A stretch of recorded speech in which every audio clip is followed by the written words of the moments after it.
So Resident Evil Village is the latest installment of the popular Resident Evil franchise, and recently both myself and Liam completed this game, so we're here today to bring you the review of Resident Evil 8 Village. So going into this game, a lot of people had some, concerns and fears that it wasn't going to have that claustrophobic, terror-inducing environment that came with Resident Evil 7 was kind of reintroduced back then. And to be honest, right from the get-go, it definitely doesn't have that constant terror factor that Resident Evil 7 possessed. But there were some moments where Resident Evil 8 really captured that whole atmosphere that was in Resident Evil 7. So yeah, some of those fears were definitely there, and the fact that it was a much faster-paced game, it was definitely more focused towards action compared to something like Resident Evil 7. So, bear that in mind when you're thinking about whether or not you want to pick up this game. So if you've already played Resident Evil 7, then you'll be familiar with Ethan Winters and Mia Winters and their storyline of how they were captured. Now, the great thing about Resident Evil 8 is it kind of works as its own thing. You don't have to have played the previous installment, although it will help you just to know what's been going on in the story and the ins and outs of everything that was happening there beforehand. But it gives you a brief recap right at the start where you can just watch it and it gives you an overview of what happened in Resident Evil 7. So you'll be up to speed when it comes to Resident Evil Village. Now, the events of Resident Evil Village are basically their own self-contained story, so it tells it from the start right through to the finish, and it does it all within the actual game itself, so you don't have to worry about missing out on too much by not playing previous installments. Now, it does help because there are some nice little Easter eggs and some throwbacks to the previous installment and other installments before that as well, but if you're brand new to the franchise, it's a pretty good place to start off with Resident Evil. So first up, let's start with the things that we both absolutely loved about this game. Now, the first one is the pacing of this game. They absolutely nailed it. Whenever there was a relative lull in the story, it didn't leave us wanting to kind of log off. We just constantly wanted to be able to play and find out what happened next. And it was a really hard to put down game. There's always something going on or something new to go off and explore or a new environment that you're being thrown into. And it was just a really interesting game throughout the whole thing. Although there's definitely a lot more action focus throughout this game, it mixes it up really well. So the first part of the game is definitely more focused to action. And if you've played Resident Evil 4, you can be familiar with that sort of introduction where everything is just going crazy at the start. And then it starts to settle down and you have a slower exploration. And there are some points in this game where it just completely changes it up completely.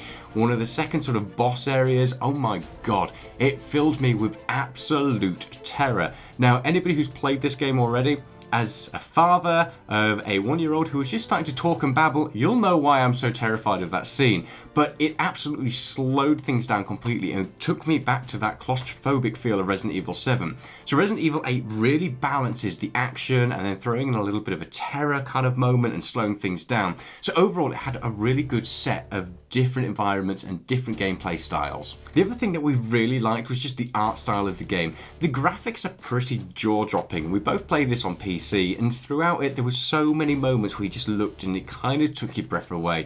Having those outlooks over the village and seeing the castle over in the background, it just looks pretty damned fantastic.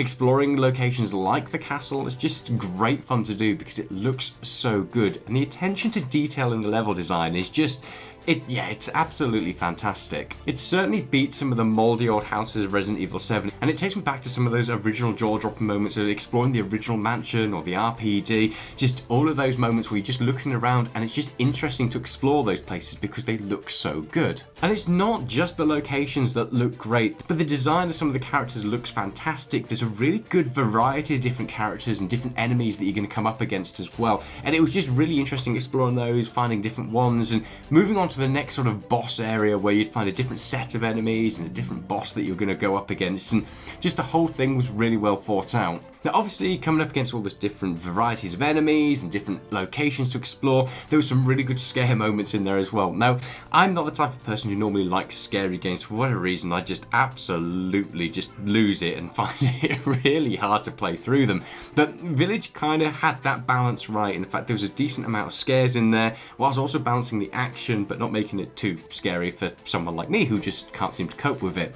Now, there were definitely some good scares in there, and like I said, I almost noped out in like the second stage of the game where it's just like, this is hard to get through. So if you are the kind of person who does like some decent scares in there, some real decent terror, the game does have it and it just balances it really well. Now, the final thing that we really enjoy is the replayability of this. So the Mercenaries mode is back, so you get to explore the different locations again and go up against different enemies and kit yourself out with different equipment to fight all those things. And it's great because it just means that you get to explore those things again and get to replay the game again. It was something that was sorely lacking in Resident Evil 3, and it was just annoying that it wasn't there because that was a game that we loved, but it just didn't have that replay factor. Whereas Resident Evil Village, at least you've got those modes again, you can go back into it and just enjoy it that way. So if you are a fan of things like Resident Evil Raid mode that was in the Revelations titles, or you've played Mercenaries modes before, well, they're back and you get to have a lot of fun in this one. So obviously quite a lot to like, but there were definitely some things that we didn't like about the game, and definitely some massive areas for improvement, to be fair. Now the first one is a minor gripe, especially coming from a balding person, but the hair animation. I don't understand what it is with the Resident Evil titles, but it just looks so awful. Character animation looks fantastic, and then you've got this weird floaty hair that just doesn't look right. Please fix that in future titles. Obviously not game breaking, but something I wanted to throw in there. The next one is the voice sync is just really, really distracting. And again, not a game breaking thing, but at the beginning scene where there's quite a bit of talking, it really frustrated me that the voice audio was completely out of sync with the lips. Now moving on from just the things that don't really matter, they're just kind of opinion based. If you are somebody who is after that old claustrophobic feeling of Resident Evil 7 and that just pure terror-inducing environment from a game, this isn't really it. Like I said, there's some really good parts where it balances that and it throws it in there, and there's probably one of my scariest moments in gaming ever is in this title, but it's definitely not throughout. It's very much like Resident Evil 4 and more focused towards action, not to Resident Evil 6 standards, because that would just be absolutely crazy. But it certainly is more gun your enemies down, fighting different hordes, and just shooting your way through things most of the time. So if you are after that just pure terror-inducing environment, this probably isn't going to be it for you. And probably our final gripe with the game is just you don't get to spend enough time in some of the locations. For a game that's titled Resident Evil Village, you don't do much in the village. It's more of just a set piece at the start, and you get to go back there a few times and rediscover different areas, but not much is happening in the village. We both really wish that there was a bit more time spent towards the start discovering the villagers, maybe going on a few rescue missions and building those connections so it was more impactful later on when other things start to happen, but that doesn't really ever happen. And it's not just the village side of things that suffers from that same fate as well. There's so many really interesting locations, but they all feel relatively, I suppose, shallow. Although they look absolutely gorgeous and they're really good fun to explore, once you've done it once, that replayability isn't really there because they're relatively quick sessions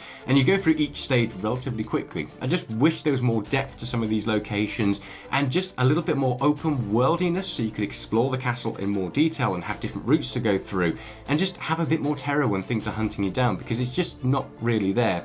Each location is relatively short, relatively shallow, and there's not too much to do in them. So once you've done your first playthrough, you know what, your mileage may vary. It's probably not going to be quite as interesting the second time round, which is understandable, but if there's a bit more depth to it and a little bit more scope, then this could have been an absolutely killer game. In some of the trailers where you've been told their house is across the fields and it's going to take forever to get there, you know, that had me filled with hope that you would have to go on a trek through this big epic field, but the field is literally like 10 steps and you're through it. So it is a bit disappointing in scope, and I wish they had done more with some of the locations, made them a bit larger, a bit more interesting to explore by just giving you different routes to go through. It's not a game breaker, but it is a bit shallow. Now, before we round off on our conclusion of the game, we both played it on the PC, so we had some thoughts on the settings. Now, like most Resident Evil titles, they do a really good job of showing you what those settings actually mean.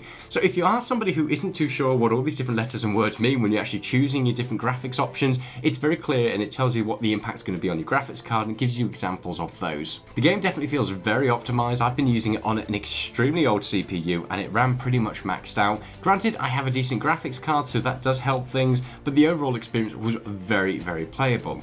The only big gripe, and this is a pretty big gripe actually, is the fact there doesn't seem to be a field of view slider. So if you are playing on your monitor and you are prone to getting motion sickness, that might be something to consider. And it's just one of those irritating things. It's just not there. Why is there no field of view slider? Please put it in there. Even when I streamed the game to my Nvidia Shield TV and I played it on the big screen TV, things were still kind of giving me some motion sickness because it just felt too zoomed in, and I definitely wish that they had a field of view slider. So Capcom, make it happen. Pretty please. So in conclusion, should you play the game? Absolutely. It's a fantastic game. If you are a fan of the Resident Evil franchise, then you are going to enjoy this game. It's definitely a little bit skin deep at times, but the story overall is really enjoyable. It definitely feels quite self-contained, and when it finishes off, it left us absolutely craving more. And we can't wait for whatever DLC they announce or whatever title comes next, because we just want to get back in there and explore what happened next to these characters and just the overall story going forward. For people after the slowed down horror and the claustrophobic environments, it has some of those moments within the game, and it has some of those as part of different levels. However, for the most part, the game is definitely more focused towards the action and gunning your enemies down, so you know what, it might not be for you, so take that as you will. However, the overall experience was really enjoyable. It constantly left us wanting more, constantly left us wanting to play, and it was just a great game. Really enjoyable story, some great characters in there, and despite being a little bit shallow at moments, it was just an overall great experience. So that's it for our review of Resident Evil Village. If you've got any questions, throw them down in the comments below and we'll do our best to answer those. And in the meantime, make sure you bash that subscribe button, because it just helps the channel to grow and tells YouTube that people are actually interested in our content. At least we hope they are. In the meantime, stay safe and we'll be back in the future with some more awesome content. Bye!